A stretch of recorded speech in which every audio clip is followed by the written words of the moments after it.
Hey YouTube, welcome back to Love for Crypto. Not done a video for a couple of days. There's a lot that's been going on, so I thought I'd just drop a little update for you. My opinions, what's been going on in the markets recently. So I mean, I think it's blatantly obvious Bitcoin has took a tremendous hit alongside all the alts in the market, not just Bitcoin, but Bitcoin the most noticeable. I think it's sitting at around $4,500 US per coin.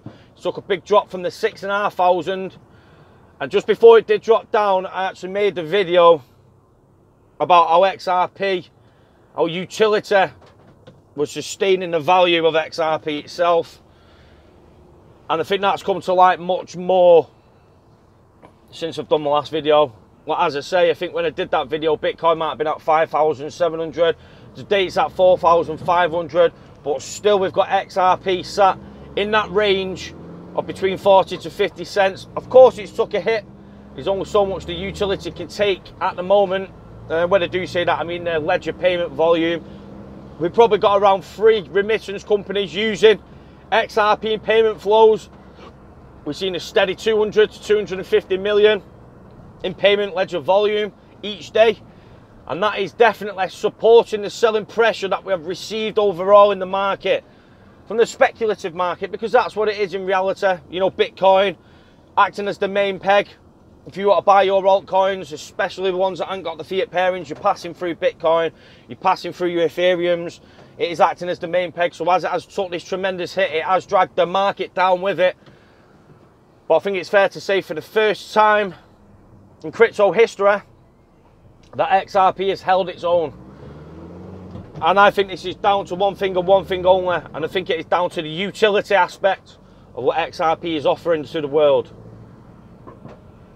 And when I say that, I mean actual utility. You know, these remittance payment providers sending value from one country to another, it's passing through the XRP ledger, which is helping buy up those sell orders that are coming in thick and fast, and disposing of them at another exchange to help maintain the price range, to help keep the spreads as tight as possible. And again, like I said, we've been seeing immense selling pressure. But XRP, you know, it might have lost 6% to the 9%, but I think if you look at the likes of Bitcoin Cash over the past week, it's lost 50% of its value. And I think XRP might have only lost 8% as a sort of an example for you in that regards.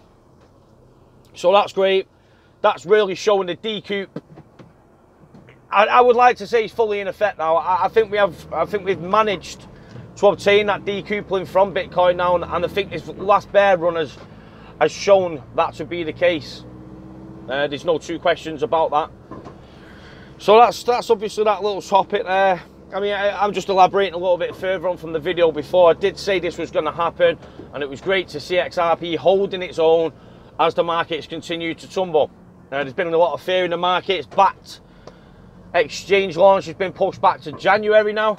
And funnily enough, the day that they announced that, they also sent out a tweet about digital assets. What would you like to see being listed? Whether this is... It's a difficult one. It is full speculation at my end. But whether this is backed actually revisiting back their initial thinking, and probably sat back thinking to themselves at this point, should we actually be listing Bitcoin first in this ETF? Obviously, you know, we've heard backed thoughts on it. They are going to launch a Bitcoin physical delivery one-day ETF. But, you know, things can change. And as we've been seeing with these hash wars, with the Bitcoin Cash scenario that's unfolded, and with the recent selling that's gone on, stability in these altcoins isn't really as maybe one expected. I mean, whether this is done by design or not, who knows? We do know there are bigger things at risk here. Bigger things are in play. Sat on the sidelines, you can only be second guessing everything. So it's great to know that. Just moving on as well with the markets. I've not covered the US stock markets. Do cover it on our Twitter. If you don't follow us there, it's Love for Crypto 17. That's our Twitter handle. But the markets as well, they took a bit of a buyback yesterday, but overall we are seeing that downward pressure coming away from the US markets, from the traditional markets as a whole. I mean, if you want to think about it in this regards, 2008 we had a substantial liquidity crisis. central banks lowered interest rates to 0 degrees so they could inject capital back into the economy and help pick it back up. Well, this was only a temporary fix. You know, we've had 10 years out of this easy, free money printed by the central banks across the world, which has created the bubble of all bubbles now. You know, we had a bubble, nothing was resolved, and we've now inflated a bubble on top of that bubble.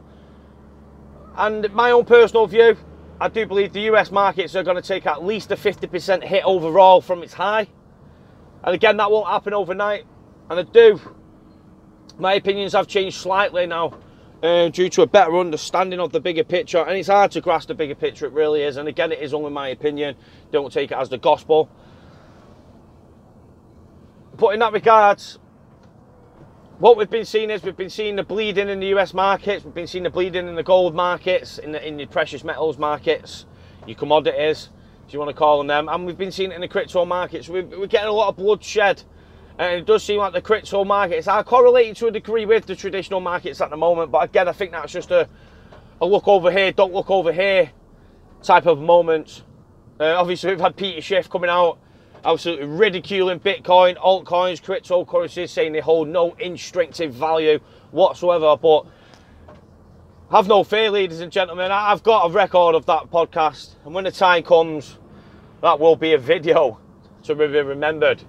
It's been one Peter Schiff should definitely remember anyway. I mean, he's a great man. I follow his work. I love his economic opinions, his geopolitical tensions, the way that he talks about stuff. But he has got the cryptocurrency realm wrong. There's no two ways about that. He's talking about Bitcoin as a whole. But as we all know, being diehard fans and enthusiasts in this space, it's not just about Bitcoin. In fact, Bitcoin is just a distraction to the bigger picture. So, another thing that we've got another interest rate hike expected this month, December, from the Federal Reserve. Whether that happens or not, I'm not too sure, but I do believe they are going to stick to their quantitative tightening policies now. And I do believe they will increase rates by another 25 basis points. And that will be a total of a 1% base rate for the Federal Reserve at that point. And we see what happened the last time they raised it by 25 basis points. Jesus Christ. We had bloodshed throughout the world, not just in America. You know, this was a knock-on effect. A lot of the central banks sort of replicate the moves of the the Federal Reserve. As an example, the Bank of England share the same base rate as the Federal Reserve, and I'd like to think if they was to increase to 1%, then also our central bank here in England would follow suit, which they've been doing over the duration of the period of time. One thing I do want to try and explain, I'll try and do it as easily and as in dumb form possible, so anybody can grasp exactly what I'm saying. Apologise for that, I've got a frog in my throat. But this is the way it's going to unfold. You know, the United States dollar system, the SWIFT intermediary banking system, this is the foundation of world trade, of forex exchange, you know, any form of trade, whether it's in oil, obviously we have the petrodollar, whether it's currency exchange. 68% of world trade passes through the United States dollar, and a large chunk of that is down to the SWIFT system. It's a United States-based dollar system, due to it acting as the world reserve, of course. If you've watched my other videos, you'll see Federal Reserve have tweeted about the Triffids dilemma, which we're going to go into right now. It basically means America is a debt-issuing country. They service the world with their native currency, the United States dollar, and by doing so, in international law, have been given the gift to print unlimited amounts of United States dollars as the world service due to the demand. And so if you think about it, you've got the United States dollar system, the Federal Reserve print the money to enable the free-flowing movement of money. I mean, if you remember this as well, the SWIFT monetary system that we currently use, which was created in 1972 or 74, I forget. It was basically a way to service the world after the gold standard. The gold standard was removed by Nixon.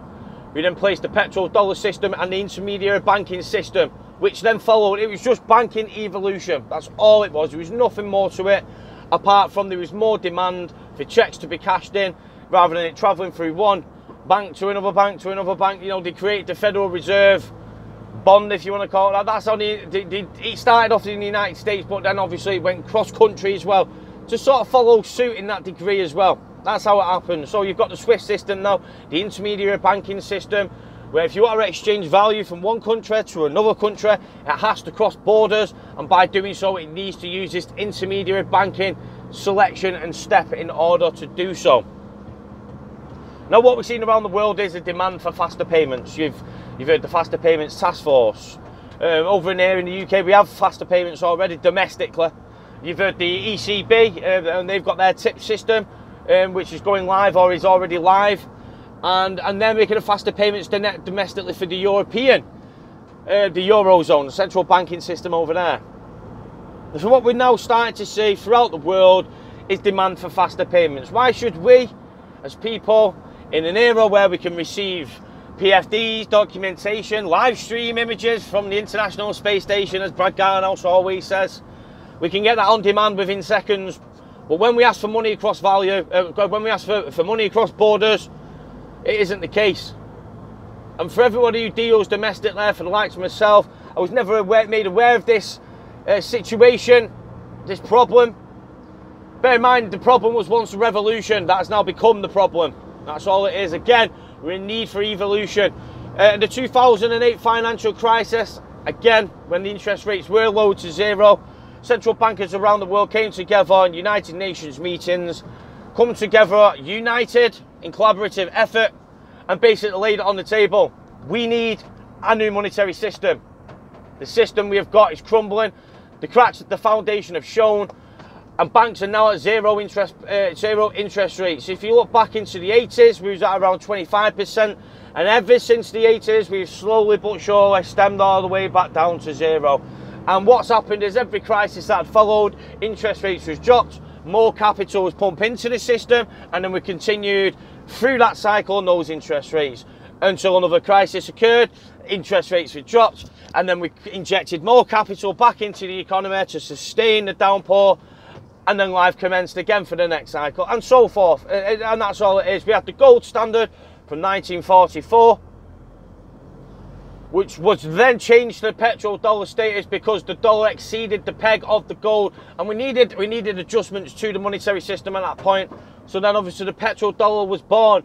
The new interest rate system, if you want to call it that, was developed, and then from there we had 25%, and ever since we've slowly dwindled down. But now the central banks around the world have their backs pushed against the wall. There is no going back after this next one. If we have, for example, and like I said, my opinions have changed on it dramatically over the course of the past month or two, which I'm raising this information to you for that reason alone. I always spoke about the Ice 9, about the next financial crisis that's going to happen, the downpour, the freeze of the financial markets, and I don't believe that's the case anymore. From my understanding and the education that I've took on board since, I've come to realise that since the last crisis, central banks have come together in collaborative effort in order of a way. And for example, China, calling out for a supranational currency. Gordon Brown, who was the Chancellor of the United Kingdom at the time, was calling for a new central currency, a world reserve currency, if you want to call it, a supranational currency. And this echo was being heard all around the globalist call, which you used to think had demonic substance to it, which, listen, that still stands on point at fair end. The One World documentary, the One World currency documentary made. Yeah, it's dark, yeah, it's full of conspiracies. Take it with a pinch of salt. I'll tell you that honestly myself now, but my research for the months when I looked into it just led me down that dark, nasty rabbit hole. I'm glad to be on the other side of it, to be quite honest now. Jesus. Back into normality is a good way of putting it. But one thing I've started to understand, and it is very simple, is the current monetary structure of the world is flawed at this point now. We're at 0% interest rates, and it's clear as daylight when you look around that we are in bubble territory in traditional markets. The US stock markets are hyperinflated due to the easy borrowing, the 0% interest capital injection, where people can borrow money and they're paying practically nothing back in return to service the debt. And that money has found itself going back into the stock market. It's creating the bubble of all bubbles. And this applies over in the UK as well. If you're a homeowner, or if you're looking at buying a home, to a value of a house on my street where I live, it was £170,000, and I got a valuation on my house 2 years earlier for £135,000. Now it's a £35,000 difference in your equity. It's substantial, and it's not because the price of the house has naturally increased. It's nothing to do with that. It's down to easy borrowing again. It's the 0% interest rates. It's been easier and enabling more access to financial services, i.e. mortgages. You know, the base rate for mortgages is quite low at the moment.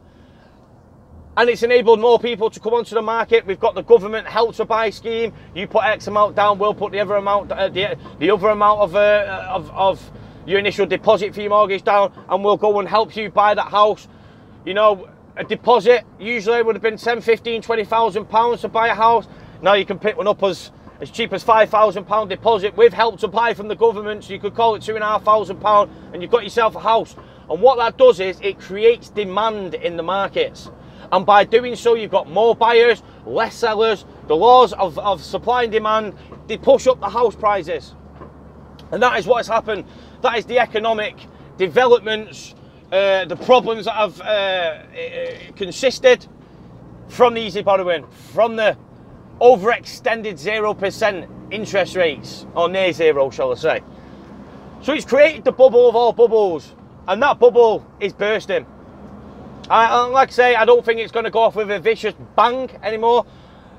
I do believe it's going to be a drip-fed, controlled collapse to a degree. I mean, I'm not speaking about the tech stocks. The tech stocks have carried the economy for a long time, and they will be punished brutally before others. In my own personal opinion, because I do believe they are the most overvalued. And it wasn't long ago, ladies and gentlemen, I was sat here in this van giving you some commentary on my thoughts, and I was adamantly speaking about how the mainstream media are parading it in your face. Amazon, $1 trillion company. Apple, the second $1 trillion company. And that was the mainstream narrative, and people was buying into it. And I sat here back then, and I'll sit there right now and tell you the same thing. It is mainstream media narrative that are pushing agendas. Listen, those markets were overvalued, and ever since then they've probably stripped about 15%. And when we're talking about the total market capitalization of these markets, it isn't no crypto market capitalization. We're talking trillions of dollars, absolute trillions of dollars. So, you know, when you're taking your 15, 20% hits in traditional markets, don't look at it as you're a couple of thousand down in your portfolio in crypto. We're talking mass massacres. We're talking leading the sheep to the slaughterhouse. And that's what the mainstream media do. That's all that they do. It's what they've done all year. They've punished crypto enthusiasts who've seen the dream of what this technology could do. And they've slaughtered them all with FUD. They paraded the likes of Bill Gates out. They paraded the likes of Warren Buffett out onto the mainstream media, calling Bitcoin rat poison, squared, calling it a fraud. Listen, I do not support Bitcoin. I support the idea that it was a revolutionary technology that enlightened the world to then create technologies in similarity. You know, blockchain, distributed ledger technology was the revolution. Unfortunately for Bitcoin, it's not serving as a use case. Will it do well in the future? I don't write it off as going to zero. I do believe mining will be banned. You know, again, if you don't follow us on Telegram, join our Telegram group. We've got a lot of like-minded people in there. And there's a lot of stuff that I do reference in my videos from somebody called Simon, who in my eyes seems very intelligent, is clued up, and he's passing on a wealth worth of knowledge to the community. And it's grounded, it's hyping, eliminating bullshit. God, did so well not to swear up until that point. Trying my hardest not to. It just rolled off the tongue, unfortunately. Apologies. But as I was saying, it's I actually forgot what I was saying now. God, what was I saying then? As again, I reference a lot of stuff. Listen, love for crypto. Let me just get this out here right now. It isn't me. You're listening to Curtis here. I'm one member of the Love for Crypto team. We have a group. We have a Telegram group. You know, there's 4 of us. that are actually official. And then we have Simon, who's jumped on board, who's passing on great advice. There's no two ways about it. It's unbelievable what we've learned. I mean, you know, I was always digging down the right holes. Us as Live for Crypto, we had the right idea. We still share the same philosophy. We're not backtracking on any statements that we've made. We're just trying to educate you as the people, understand traditional markets, understand what's happening in the US stock markets, understand what's happening with the monetary system, with the United States dollar. You know, it was me 7 months ago. I made a video, get ready for a one world currency, specifically talking about how XRP would replace the United States dollar as the world reserve currency. And I didn't say it'd happen this year or next year. I believe it's a process. It's evolution, and it's, in my eyes, it's going to happen. There's no two ways about it. It just makes sense. Listen, we've got a 1972 financial model, United States dollar based at the moment. The SWIFT system is the best way of putting it. Now you look at the state of America at the moment, and their trade deficits are increasing and increasing and increasing. The borrowing from the administration is increasing. And then you've got to look at the other aspects of things. You've got the emerging market currency crisis, the currency contagion, the devaluation of currencies, and it's down to one thing: the strength in the dollar. A lot of people flee the positions to run into the dollar, and by fleeing the currencies they're in, by going into the dollar, it increases the strength of the dollar, and therefore that Triffin's dilemma continues and actually escalates. It's the currency contagion, and we require a monetary reset in order to aid this, to basically remedy what is happening around us. And like saying that in 2008, 2009, they was calling it the Bretton Woods 2. If you know what Bretton Woods was, it was the decision made that the United States would act as the world reserve in a pegged system. And I believe that since 2008, 2009, we had the same calls. It was the Bretton Woods 2 this time. That's the only difference. But you have to think to yourself as a person, now we're into a digital economy, we're moving forward into the digital age. It's all about AI, robotic payments. We don't see it yet. We do not see it yet, and we potentially may not see it for a good 5 to 10 years, in all honesty, in regards of AI, robotic, self-payment. Because what they say, you know, in the future, 60-70% of payments will actually be automated AI payments. Not AI by necessarily machines walking up to each other, but by blockchains, distributed ledger technology, the interoperability of the interledger protocol that enables all payment systems around the world to be able to communicate with each other without bypassing, without going through the United States dollar system, SWIFT system. So the bigger picture's all starting to make sense now. You know, we've got all this financial crisis looming in the distance. If we don't have a remedy for it, it will be a disaster. The central banks have nowhere to turn now. The backs are up against the wall. Interest rates are at 0%. What can they do? There is nothing they can do. They are out of ammunition now for the next form of crisis. And I genuinely believe, as I went over in the economic machine video that I created, you know, 2012, the central banks had started already deploying upgrades to the RTGS systems. Bank of England was in collaboration with Ripple in 2013. And as you can see, ever since that, people say the banks don't move fast. No, they don't. And we've managed well with the current economic monetary system that we have. But now, again, that's what it was. It was an analogy that Simon gave me. Imagine the United States dollar system, the monetary system. We all know it's on the brink of collapse. There's no two ways about it. The evidence is there to suggest that it's not just an opinion, it's factual information, this. If you imagine a pan boiling on a hob, and the water's boiling inside, and you've got the lid on, and now the water's trying to break out, the water's spilling all over the hob. If we continue with this, it's going to end in disaster. And that's exactly the same for the US dollar monetary system. There's no difference whatsoever. The only difference is with the XRPL, and I'm not trying to be biased for Ripple or biased for XRP, but we need to remember one thing. Ripple created the interledger protocol and gifted it to the world. W3C have taken on the interledger protocol as the standard, and by the time we get to 2020, it'll be so much more apparent that interledger protocol with XRP bridging value will become the standard. It'll do what, you know, with the internet, you had email providers, you could only send emails through the same email system. I forget what the abbreviation is of the technology, but then interoperability-ness, it's not even a word, but it sounded great. it started to commence, and then we really got the real the internet of information. And it's the same thing with internet of value. We've got we've got your Googles, you've got your Alipay, you've got your Alibaba group, you've got your Western Unions, you've got all your central banks, you've got all these money providers, but they cannot interoperate with each other. The only way they can do is by going through the SWIFT system. And that's why 68% of global trade is denominated in US dollars, because it is acting as the world reserve system. Now, just picture this in your eyes, ladies and gentlemen.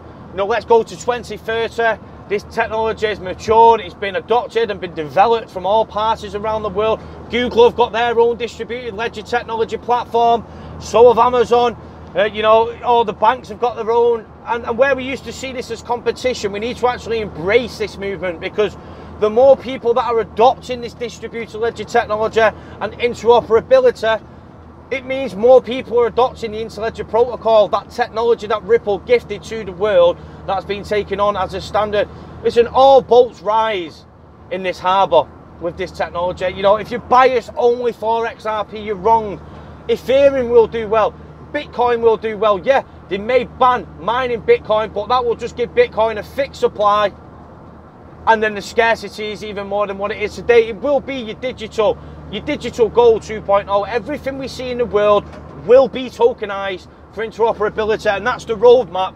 That these consortiums, your Everest groups, the W3 consortium, that's what they're all building towards, and that's why Bill Gates has come out with Microsoft after partnering with Ripple, using the Interledger protocol to develop Mutual Loop, Microsoft's own distributed ledger technology, and it's got one simple call: poverty will end by 2030, and it is down to this technology. It's about financial inclusion, globalization, where it works for the entire world and not for a select few.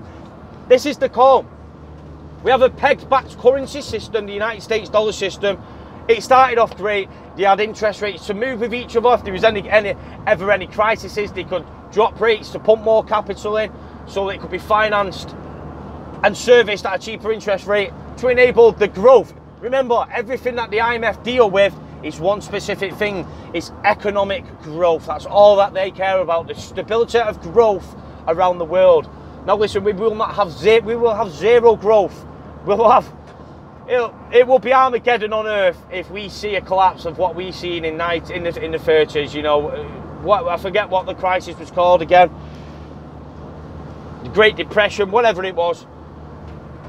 But we in this age now, we cannot sustain a hit like that. Plus, we haven't got the interest rates to service the world no more, to inject capital back in. The system's broken. It's served its purpose, and it's done an extremely good job for the remainder of the time that system has been alive. But this is, again, nothing more than an economic, monetary evolution. I have my dark sides of conspiracies. You can talk about Rothschild owning all the central banks in the world. It's a fact. Do you believe that XRP could take on the world reserve currency unchallenged by the Rothschild? Now, bear in mind, the likes of like Gaddafi, who tried to sell his oil in a new gold-backed standard, was executed. Listen, wars have been fought to protect the status of the United States petrodollar world reserve. And I don't think the elites would just let go of it that simple, do you? But again, I'm trying to stay factual moving forwards now. Try to give you information that you can take with you and you can use to your best ability and soak in all the information that I give you basically to make your own educated decisions. But that's what I'm trying to do, is educate you. We all talk about cryptocurrency. There's all sorts of riddles and stuff. I'm not going into that whatsoever in this video, but we need to understand the geopolitical geography of the monetary system. We need to understand why there is problems in the system. We need to understand what central banks have been doing to counteract those problems in the system, and it's become so much more apparent. Again, if you watch the Internet of Value video that I created, The Economic Machine, you'll see for years and years that central banks have been planning steps and have taken steps in involving their RTGS system, and it doesn't get much bigger than the central bank. For example, Fedwire, they're settling 4 trillion on average a day. The Bank of England is settling 550 billion on average a day. And look, listen, it will take time and progress, but in the end, it will be passing through the Interledger protocol, and XRP will more than likely be bridging most of the world's value. Not all, most. Listen, again, as I keep saying, it's not just XRP. Yeah, I'm fully committed to it because I don't see a better investment opportunity on the market. Well, listen, it's basically investing into, I mean, if you go back to 1988 or 1996, whenever the infrastructure of the internet was first coming to light, and someone come up to you and said, God, imagine this. Someone come up to you and said this. There's this thing called the internet. It's like a structure. Everyone's going to build all these platforms on it. It's hard to see now because, you know, we haven't got it, but, you know, you're going to have all these types of, like, technologies built, ones we don't even see today. And it's going to change the world. And, you know, when you sat there in 1996 and you're looking at it, and the mainstream media have just been there all year talking about how it's a scam, it'll only be used for child pornography, you can't see the vision. And because you can't see it, you can't taste it. And if you can't taste it, you've got no desire to want to dive into the research to truly understand what it's about. It's manipulation, it's a mainstream media narrative controlling the massive, programming the masses to believe that it is just a fad. And you can see them being paraded out all over the show. Listen, it is not a fad. It is as real as this gets. We're talking partnerships with central banks. We're talking Ripple seating the high advisory, fintech advisory board for the IMF. For the IMF, you know, the institution that bail out countries. Listen, you don't sit on there if you've just got a good technology. You sit on there where you can make a difference to the world, when you can ensure financial stability. And I'm starting to understand after all this time and research that I've done that is all this is about. Yeah, you hear the globalist call. Yeah, you hear globalization being preached. And yeah, you can determine that in your own mind as what you want. Yeah, is it the elite's control? It could be. But will it increase? Will it be better for the world? Think about the billions of people locked out of the financial system because the money that they hold and they value isn't high enough in value to even send through the system. You know, we're talking about microtransactions, micropayments. We've got COIL, which is monetization of the internet. Ladies and gentlemen, all we are trying to do here at this channel is one thing, is to educate you of what is going to happen. Now, yeah, we may call wild predictions. Look, listen, I'll hold my hands up first to it. I have said I do believe XRP can reach $5,000. I believe this will be achievable by 2030. And only because of information that I have looked at and I've shared that with you all. Listen, we expect by 2030 to be living in a fully interoperable world where any value system, whether it's stock markets, you know, banks, central banks, money providers, will all be interconnected with the Interledger protocol. It's just a protocol, it's just an evolutional step that, listen, as I was saying, interest rates are at zero. The Federal Reserve are increasing interest rates. They've got 1 this year and the potential another 4 next year. We've seen the Armageddon that was caused from a 25-point basis move. That's a 0.25% move in the base rate, and there was bloodshed everywhere. If we was to continue that, the monetary system, we will see the same liquidity crisis that we've seen in 2008, where there was no liquidity. The reason there was no liquidity because you had mass sellers and no buyers. Values of stocks around the world just plummeted into the ground, and central banks had to intervene and had to give liquidity to the system. They had to drop interest rates to zero, and they had to inject capital back into the economy just to keep it afloat. It was a simple band-aid. It wasn't a resolution to the incident that happened. It was a time. It just bought them time, and ever since then, funnily enough, the distributed ledger technology system has come to light. Faith was lost in the system, you know, not just from retail people, from countries, from nations, from China, from Russia, from Europe. And we can see that same faith being paraded out to us now, again in the mainstream media. We're talking about new payment system. Listen, it's all by design. They keep the world in a perpetual state of fear to control markets financially. We're hearing all about trade wars with China and Trump, and it is affecting the markets dramatically. We're hearing about sanctions with Iran. And listen, some countries do need sanctioning, but what I'm trying to give to you as the people is an alternative perspective of what we're seeing. Now, yeah, of course, countries, nations need to be sanctioned for deliberations of their own. I fully stand by that point, but listen, if you look at these United Nations summits, we've got a G20 summit coming up on the 30th, and the high agenda of this G20 summit is cryptocurrency regulations. We may potentially see some lightness being shed from this. Again, I don't want to drop it on you as hype look for the 30th. It's just to bear in mind that the G20 summit is now, this specific one is high level for cryptocurrency regulations, and that's a big thing now, especially when we're talking about the power nations of the world. And it's basically, listen, as I said again, 2008, 2009, the United Nations, the G20, they was all calling for a new monetary system. They repaired and postponed the inevitable. Interest rates to zero, inject capital into it, let's get on with the economy. We've got 10 years to do something about this shitstorm of a situation that we will have to face again. And it will be 100 times worse, because the money that's been injected into the economies to bring them back up have all been borrowed from to countries that couldn't afford the money in the first place. So they've lifted the economies up. It was costing them practically nothing to service the debt, but now the Federal Reserve are increasing interest rates, meaning one thing is going to happen. United States dollars are going to start coming back to America, back home. Listen, America is a debt issuing country. They service the world for global trade. America will never be great again while it is acting as the world reserve currency. It has got no sovereignty. It is printing money of its own national currency to service the world.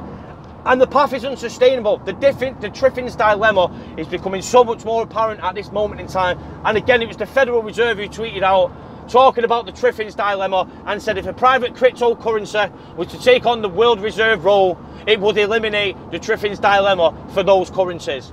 Listen, again, it's speculation this, but what the fuck is that? You tell me what that, a private cryptocurrency, meaning a non-government issued cryptocurrency where no nation has got control and power over that currency. Listen, XRP, again, it's an opinion, don't take it as the gospel, is the development of the aftermath. It is basically the central bankers around the world have been left with no option but to change the monetary system. Listen, we've had the internet since the last world reserve currency, and we know we're moving into a digital age. We need a digital world currency.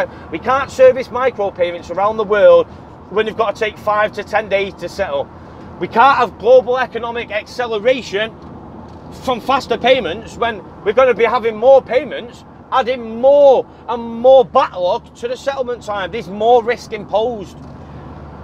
It makes absolutely crystal clear sense of where the path of this technology is leading to. And listen, it is Interledger Protocol that is the standard. And listen, it is XRP that will become the standard to bridge that value from everybody around the world who are creating the new payment systems for the digital age.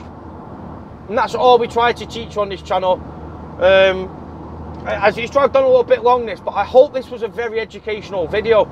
It should help you understand that it's not just the technology and it's not just a case of saving money. It's a case of saving the global economy. The United States dollar function, Swiss system, cannot continue for much longer. I've always said Q4 2019, fundamentally due to the fact that interest rates are increasing. And when that happens, we're on an unsustainable path. We need to be, when the Federal Reserve increase interest rates, US money's going to come back to America, but then how's the world going to be serviced with no US dollars? Of course, there's going to be some in the system still, and of course, it's going to be a drip-fed system, a drip-fed way of liquidity into the new system. But when America increase interest rates, money will be coming back to America. They'll stop printing, and they'll then stop printing money back into the system, because a lot of the debt that America issue, 40% of it actually goes to the Swiss system. And not a lot of people understand that. Again, Simon enlightened me with that information, but it's the truth. When America print dollars, 40% of it goes into the Swiss system. And as an example how it works, you've got Wells Fargo and they've got to move 100 billion to another bank. It's taking 3 to 10 days where it's locked out of the system. So we still need liquidity back in until that settlement period ends, if that makes sense. Just as a brief understanding of why when the Federal Reserve increase rates and money starts coming back into America and they stop printing, there's no new liquidity going to the world. But what is the new liquidity that you're seeing? What is the technology that is serving the emerging markets? The very markets that are being punished the most by the current system. And you can see yourself, ladies and gentlemen, the IMF, the Central Bank of England, the Federal Reserve, the W3C, which consists of the world's superpower and elite, are all building one thing. And it is the internet of value. Where value can move the same way that information does today. Where value can move without passing through the United States dollar, removing the Triffin's dilemma away from that